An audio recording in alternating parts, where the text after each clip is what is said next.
Video opens on dynamic, historical-style visuals or animations. Have you ever wondered what it takes to stand firm when everything around you is collapsing? To become the last line of defense when an entire army is on the brink of failure? Today, we're telling the story of one woman who did just that.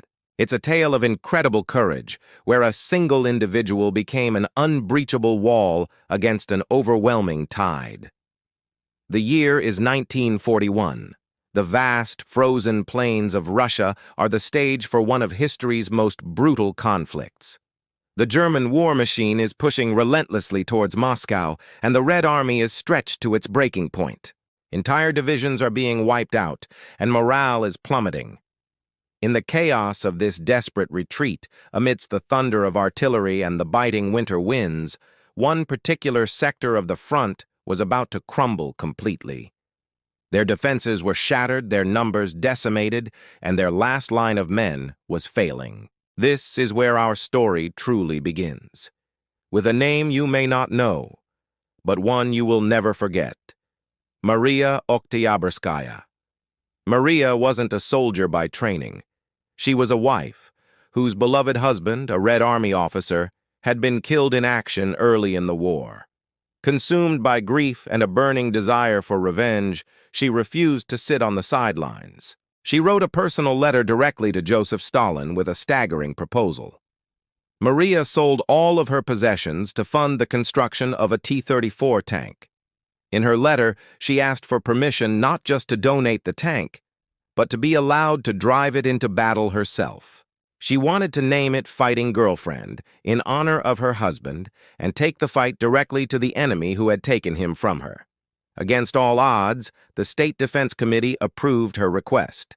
At 38 years old, Maria went through 5 months of rigorous tank training, becoming one of the first female tank drivers in history.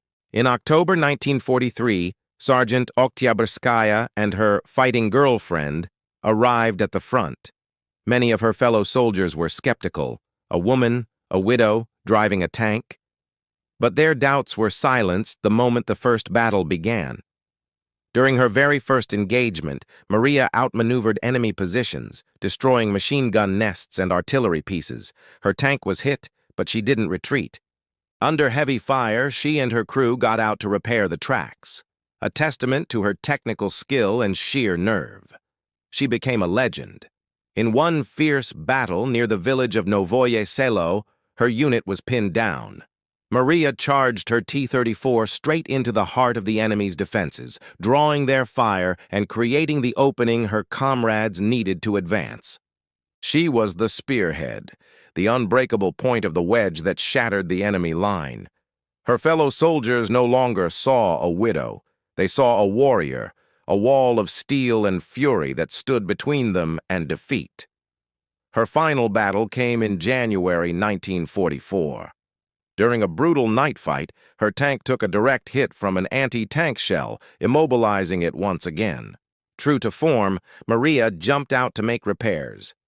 But this time, as she worked furiously on the tracks, shrapnel from a nearby explosion struck her in the head. She lost consciousness and was evacuated to a military hospital. For 2 months she fought for her life, but the injury was too severe. Maria Oktyabrskaya passed away, never waking from her coma. But her story didn't end there. For her incredible bravery and unwavering resolve, she was posthumously awarded the title of Hero of the Soviet Union, the highest honor for valor. She wasn't just a soldier, she was a symbol. When the last line was failing, she didn't just hold it, she became it. Maria Oktyabrskaya, the fighting girlfriend, proved that the will of a single person can be stronger than steel and that true courage knows no gender.